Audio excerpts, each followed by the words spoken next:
El día de hoy me encuentro con Alejandro Tirachini. Alejandro es profesor asociado de la División de Ingeniería en Transporte del Departamento de Ingeniería Civil de la Universidad de Chile.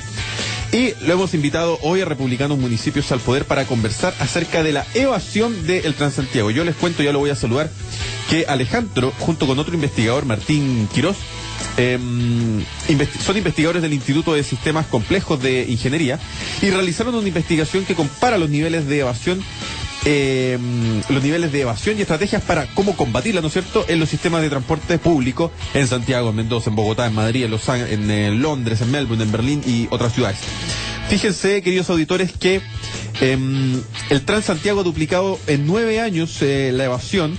Y esto, a esta altura ya, más o menos roza el 28%, literalmente está amenazando la sustentabilidad del sistema. En otras ciudades de Europa o de Australia, la evasión es bajo el 10%, e incluso en otros lugares de Latinoamérica, relativamente parecidos a Chile, como lo puede ser Bogotá, esta se encuentra entre un 10 y un 15%.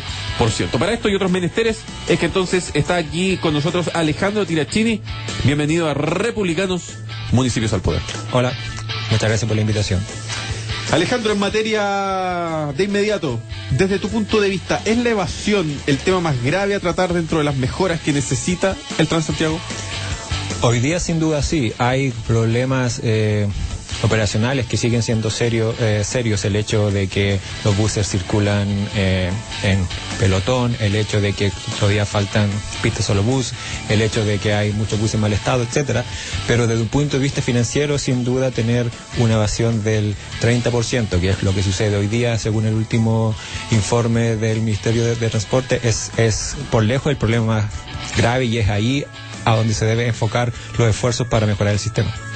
Para ponerlo en contexto, para que la gente pueda comprenderlo de mejor manera, imagínense, y tú me vas corrigiendo, Alejandro, si me equivoco, que cualquier empresa, por ejemplo, aquí yo estoy bebiendo una botella de agua, que no vamos a decir la marca, pero estoy bebiendo una botella de agua, imagínense que ellos tuviesen que regalar el 30% de su producción de botella, o las empresas de bebida tuviesen que regalar el 30%, o las concesionarias de auto tuviesen que regalar el 30% de los autos que les llegan.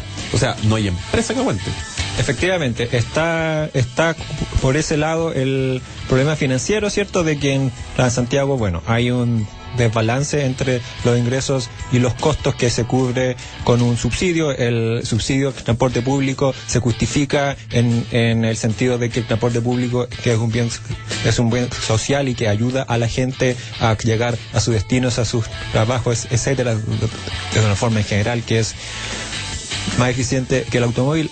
El problema es en el caso de Santiago, que sin duda hay una parte del subsidio que se está yendo a cubrir este porcentaje de evasión que es demasiado alto. Entonces es un contrasentido estar promocionando el transporte público y decir que la gente lo use, para lo cual se justifica un subsidio cuando hay ese porcentaje de gente que no paga. Ahora, yo asumo que las empresas deben tener calculado finalmente de que van a tener evasión. El problema es que tal vez este cálculo fue difícil pronosticarlo. Tal vez, pensando en el ejemplo de Bogotá que yo decía al comienzo del programa, es un caso parecido. Pienso en las empresas en Alsacia, ¿no es cierto?, en Subbus y otras. Deben haber calculado, bueno, nos van a rematar, nos van a matar con un 10-15%. El problema es que estamos en 30%. Sí, efectivamente, o sea, la evasión es intrínseca al transporte público, es imposible que sea cero, y lo que encontramos es que en sistemas de formalización de niveles comparables a Transantiago andaba usualmente inferior al 10%, y en el caso de Colombia, de Bogotá, entre el 10 y el 15%. El problema en Santiago es que se salió completamente de toda norma de ese rango, o sea, que estamos en un nivel desproporcionado de evasión, y en lo que nos enfocamos para tratar de explicarla fue principalmente en 3 variables, y para comparar Santiago con otras ciudades. La primera es el nivel de la multa que se paga cuando tú eres evasor y te pillan, porque en Santiago hay fiscalización de la evasión. La segunda es la probabilidad de que te pillen, la probabilidad de que te fiscalicen, básicamente, porque la decisión de una persona de evadir o pagar depende de, primero, qué tan probable sea que me van a fiscalizar, Y segundo, si me han de pillar haciendo este ilícito, ¿cuál va a ser el castigo que yo voy a tener? Que en el caso de Santiago y en las ciudades que encontramos es una multa en dinero, ¿cierto? ¿Cuánto es en Santiago aproximadamente? Es alrededor de 67.000 pesos. Ah, no deja de ser. Es, de hecho, nuestra primera conclusión al comparar Santiago con el resto de las ciudades es que la multa en Santiago no es baja, es de hecho es de las más altas que encontramos, y en la razón de la multa sobre la tarifa es la más alta de todas las ciudades que comparamos. Sin embargo, Santiago tiene el nivel de evasión más alto, por lo tanto, la multa no es por sí sola, no es un buen predictor de los niveles de evasión, o dicho de otra forma, en Santiago no es un buen desincentivo para que la gente deje de evadir. Está el problema de que en Santiago la mayoría de la gente que es infraccionada termina no pagando la multa. ¿Por qué? Porque da un domicilio falso, por ejemplo, y Eso nunca le llega la multa, etcétera. ¿Qué pasa si yo soy un fiscalizador? Me subo al Transantiago, pido la VIP para cerciorarme de que usted pagó el pasaje. Usted, perfectamente, tú te puedes negar a pasármela. Y si me la pasas, te pido, ya, y me doy cuenta de que no pagaste, te pido tu nombre, te pido tu carnet de identidad, te pido tu domicilio. ¿En qué momento esa persona realmente se siente, hay una coerción a entregarme esa información, a tener la buena voluntad? Si no tuve la buena voluntad de pagar el pasaje, a tener la buena voluntad de entregarme todos esos datos, sabiendo que entregando esos datos lo voy a multar. Sí. No hay una fuerza. La fiscalización que hoy día se hace es que se suben los fiscalizadores, te piden la tarjeta, tú se la pasan por un dispositivo que dice si tú validaste o no la tarjeta. Si no lo has hecho, te bajan del bus y ahí se hace un procedimiento. ¿Te bajan del bus? Hay carabineros. Hay carabineros. Se suben con carabineros. Los carabineros usualmente están abajo y solo si hay problemas intervienen en el bus. Pero los carabineros están abajo, entonces te bajan y ahí se hace una citación al juzgado de policía local y con la multa, ¿ok? Este sistema completo es demasiado engorroso y, como te digo, alrededor del 65% de la gente termina no pagando multa alguna. Por lo tanto, la fiscalización es demasiado ineficiente. Lo que encontramos que era la principal debilidad en el caso de Santiago era su bajo nivel de fiscalización.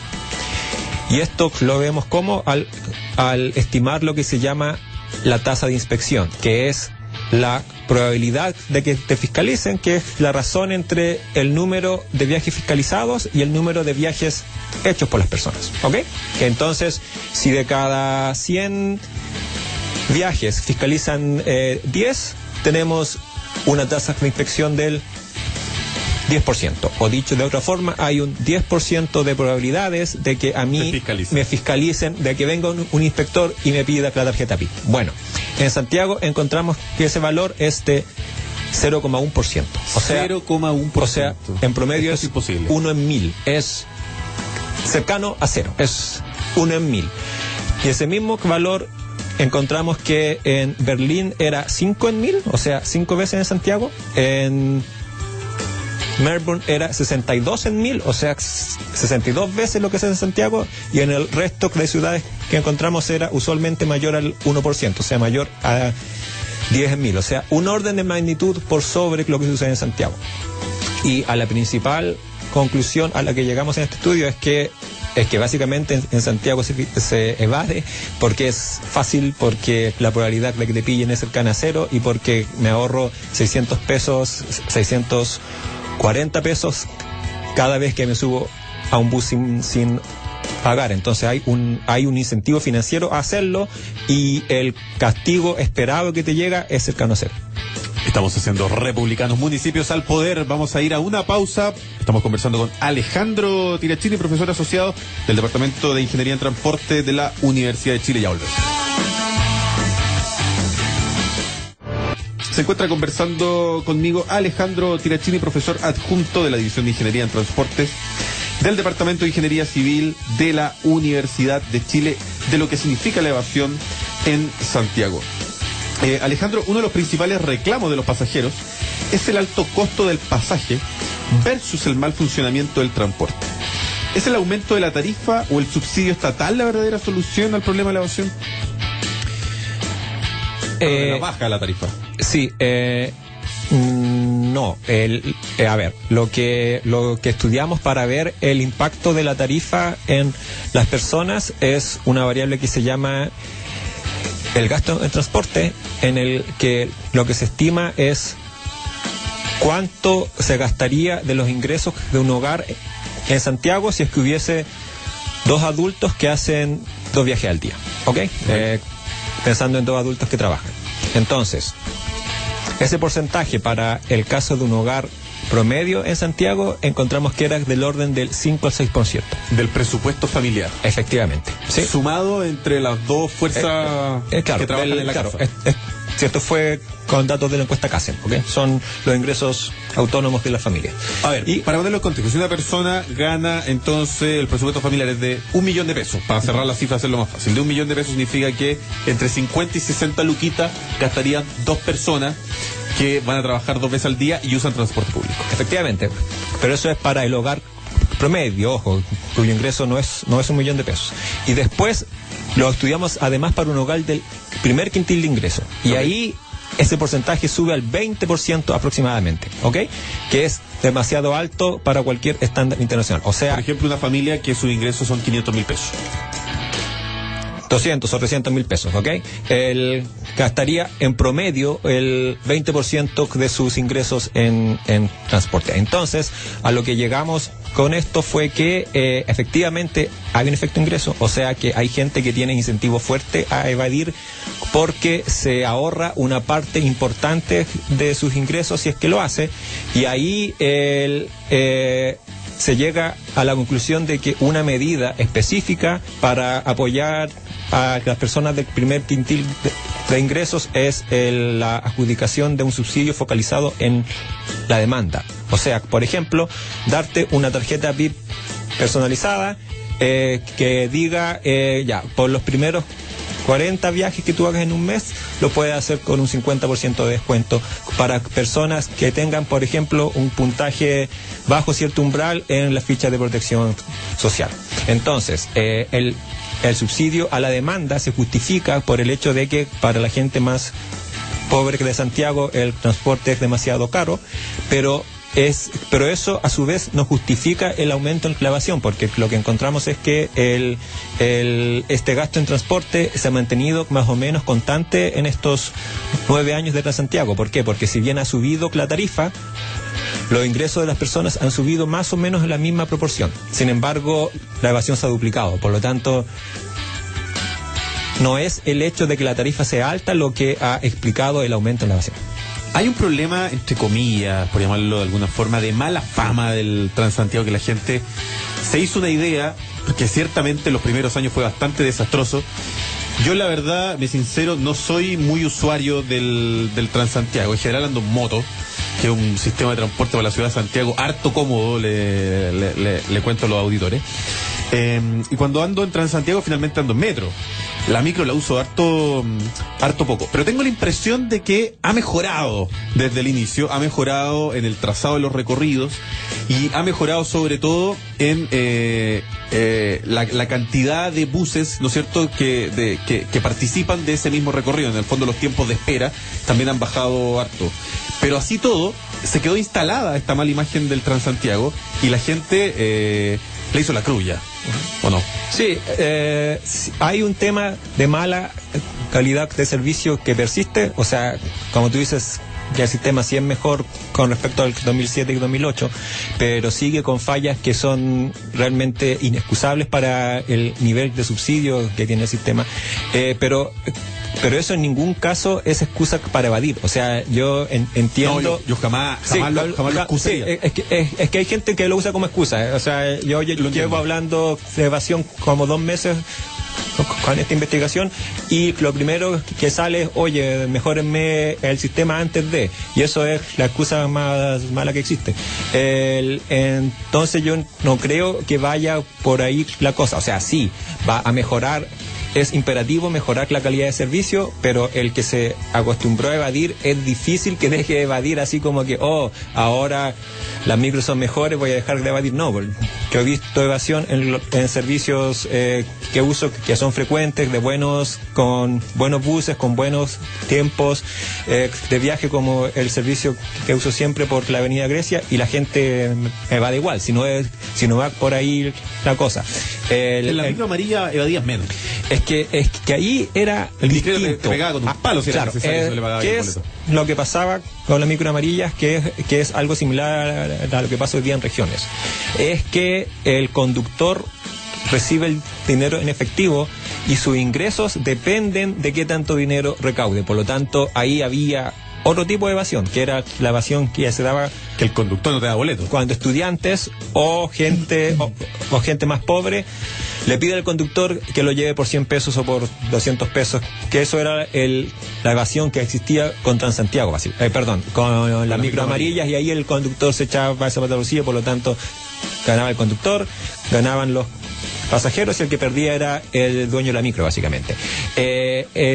La diferencia de esa evasión con la actual es que esa evasión sí era hecha principalmente por gente de escasos recursos. En cambio, que la evasión actual contra Santiago es transversal, o sea, es de todo estratos socioeconómicos que la gente evade.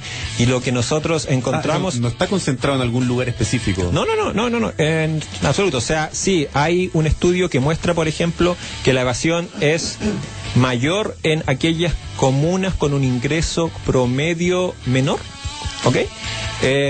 Sin embargo, existen todas las comunas y existe en todas las clases sociales. O sea, hay gente que evade, hay mucha gente, hay miles de personas que evaden, no por necesidad, sino que por costumbre, porque les gusta evadir, porque es una protesta contra Transantiago, una protesta contra el gobierno, hay miles de razones que la gente puede dar, y ahí hay un tema interesante, que es un estudio sociológico a fondo que no se ha hecho, que es realmente entender las raíces de este fenómeno, que por supuesto van mucho más allá del sistema de transporte, porque es un problema social, y en el caso es un problema de familia, de sociedad, que se enquistó en Santiago.